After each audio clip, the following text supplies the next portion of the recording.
All right. So this is my reaction to El Camino, the Breaking Bad movie. Um, so let me see. Aaron Paul, which is Pinkman. It's based the whole movie basically, if you can call it a movie, but I feel like it's closer to like a straight to DVD type of thing. If anybody can remember what a DVD is, yeah, they bring back Pinkman. It's played by Aaron Paul, and then Todd, which I think was probably one of the better characters out of the whole series, even though he came in probably like the end of the last season. The actor's name is Jesse. And then the vacuum guy, just call him that. His name is Robert Foster. Now he's from probably one of my top five movies of all time that I like, Jackie Brown. I remember seeing the character at the end of the series, and I'm like, oh man, I know that character. I know that guy from somewhere. I know that actor from somewhere. Jackie Brown, Quentin Tarantino flick. Anyway, I I just recently got done watching the Breaking Bad series, so I said, well, it makes sense for me to uh, watch the movie. Well, it makes sense for me to watch that. So I decided to, excuse me, got a scratch. So I decided to watch the movie, and to be honest with you, the first 20 minutes, I was like, this ain't it. This ain't gonna really be good, because believe it or not, the quality of the film has upgraded since the last episode was filmed. I'm assuming, or not assuming, I'm pretty sure. And believe it or not, watching, I've become accustomed to the quality of the series from the beginning to end. It changed a little bit, but not that much. And from the end of the series to the movie is a drastic change. So I can't associate. I feel like I'm. It took me 20 minutes to associate these characters and everything, and to see the beauty that they were able to produce from this movie. It took me a while to appreciate that, just because of the change in film, believe it or not. So this whole movie revolves around Pinkman and nobody else. Well, everybody else is pretty much gone. I mean, Mr. White would have been interesting, but that character was killed off at the end of the series. They don't even show his wife or son, which I thought was odd, or the child. Of course, if they don't show them, they're not going to show the mother. I mean, the sister-in-law. They're not going to show her either. Um, so this is just following Pinkman after he basically is liberated from uh, being enslaved. So he takes off on El Camino, hence the name El Camino. Another thing, it one thing it does do well. It like fits itself right into the thick of things when it in concerns towards the I'm saying words now. I'm just making up, just putting stuff together. Don't judge me. So when it comes to the overall I guess vibe or way that the series was filmed, the movie fits right in. All this is an extended episode, which I've probably said as many episodes as there were in the series. I've probably said that every review or reaction I've ever done. I've said all they need to do is do this and do that, and they can make a movie, which they've done in this with this. Um, it's still not good. It's not good because they didn't do. I feel like the writer is coming from the TV world and trying to transition to make a movie. They didn't give enough information to to build this environment or the characters.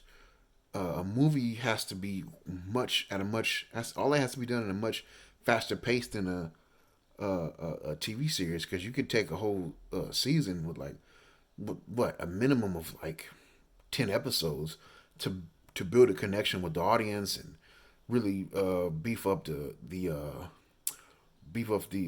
setting and all this stuff, you know. But with this, you got about 2 hours, and that's pushing it. So it fell short on that part. Like it just wasn't. It didn't have the pop it needed. But to give it credit, I mean, there was a lot of great got a lot of great things that are happening visually. Like, I mean, the colors were just popping, and there was a lot of. Then actors, they're not bad. I mean, the Todd guy, he's so good.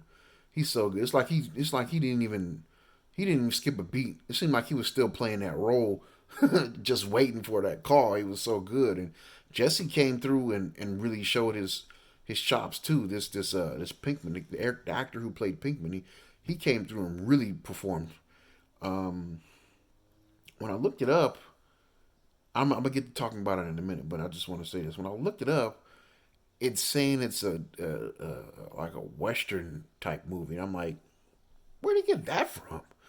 The only thing that would, in my mind, classify this as a Western is one scene, which I'll get to. But other than that, this is not a Western by any means. It may have a scene paying homage to a Western, but no way, no way. I'm not no expert on Westerns, but come on, I've watched John Wayne, The Searchers. What is his last movie, The Shootist. I've watched like a lot of spaghetti westerns with Clint Eastwood, Good, Bad, Ugly, A Few Dollars More. What was it? Hang 'em High. I've watched a lot of westerns, but yeah, True. I'm in the process of watching True Grit. Maybe I'll get done with that. But I'm getting off topic. But I'm saying this is not a western. No, not a western. If you want to watch a great modern western, I suggest you go check out the Sisters Brothers. Like that's their last name, the Sisters. So they're the Sisters Brother. That's a good modern western, I should say. But anyway, so it follows Pinkman. Where's he doing? It follows Pinkman as he's escaping. He gets away. His first stop is to his friends, Badger and Skinny Pete. Skinny Pete, by the way, is probably, no, it is probably one of the better names for any character. So he gets there. He's pretty much, out of it after his ordeal. He eats, falls asleep, and then they take this time, which I think they overdid it, to illustrate his PTSD from those traumatic events. Now, understand, it's just, I feel like this is just, well, it is. It's for entertainment purposes. And that part was a bit overdone. They could have stretched that out maybe once or twice throughout the movie instead of putting it 3 or 4 times back to back in that short span. And it really, I mean, you just, hey, we get it, okay? He went through a lot. So after he leaves there, he has a little bit of money. I forget the exact amount. Only reason I say it is because it comes into play later on in the film when he's trying to go to the vacuum guy to disappear. He's short by like $1,800, and that's when the Western scene comes into play. But anyway, so I forget, what does he do. The structure of the film isn't bad. I was bashing it earlier, but the structure of the film isn't bad. It's just, I forget what my dang point was, but the structure of the film overall isn't bad because their use of flashbacks is pretty good. It's expanding, the movie is explaining a lot of things that happened, um, that made people get certain ideas to make certain decisions in the series, which is good. It answers a lot of questions about Pinkman. I won't knock it for that. But Pinkman's basically on the run. He's still a fugitive because not only not only was he enslaved, but he still was wanted. You know what I mean? So he's still on the run, doing his thing. And oddly enough, he doesn't come across any police officers. I think I'm skipping ahead. I think I'm missing a big chunk of the film here. But he needs money, basically. So he's trying to figure out a way to get money. But he goes back to Todd's place. Now, Todd, of course, he strangled him in the last episode. But he goes back to Todd's place, and he's looking for the money. He's looking for the money. Can't really seem to find it anywhere. Boom, and he's like hitting his hand on the refrigerator. There it is. And another odd thing, he only finds like $1 million, which is like, really? All that money they were making, and he only had $1 million inside his house? Jeez.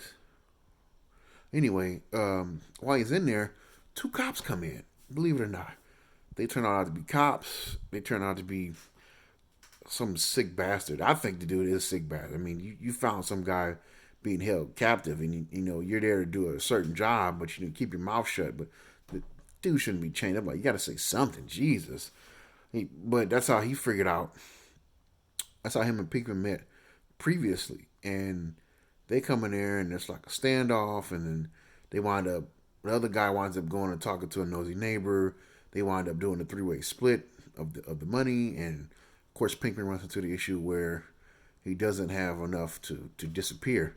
So he basically comes back to the guy after he comes in contact with his parents. His parents come back into me, which I think is pretty cool.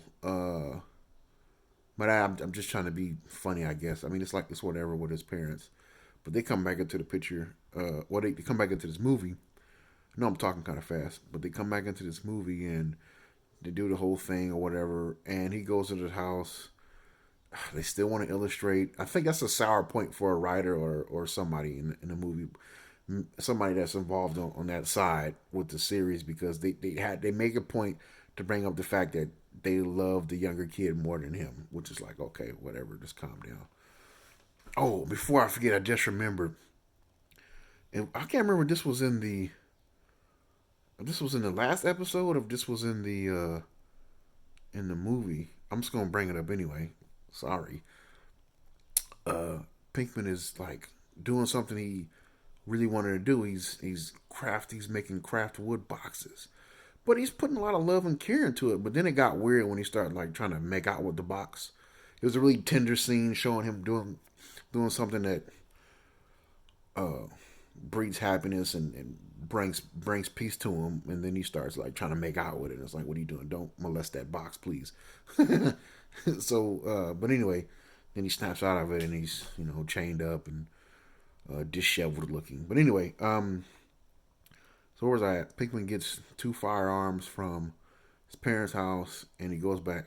He goes to the business of the guy that he did the three-way split with, and then he has a standoff with him. And of course, but now, in true Western fashion, there's a little bit of trickery involved here because they decided to do like a draw or something like that. Now the guy pulls his gun out way fast, but Pinkman has his hand in his pocket with another firearm. Bam, lights him up.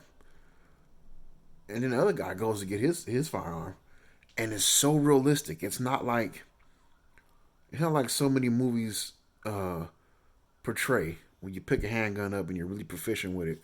And it's all headshots. I mean, they're sitting there. I mean, he's sitting there shooting at him. I don't know. I don't know what kind of weapon it was, so I don't know how many bullets it hold. But he shot at least like 12, 15, something like that. 15 rounds. None of them hit. None of them hit Pinkman. Not one. And they're like, not even. They're like from one side. They're not even one side of the room from another. Just boom, boom, boom, boom, and he's moving sideways. Boom, boom, boom. When he misses, Pinkman puts his up. Boom, boom, boom, boom, and hits the guy, and he falls into the vending machine, which I thought was so realistic and such a great scene. Now that's a good scene. Movie continues on. I think I'm missing a lot, and I was just talking about a whole bunch of other stuff. But the end of the movie is semi-rewarding.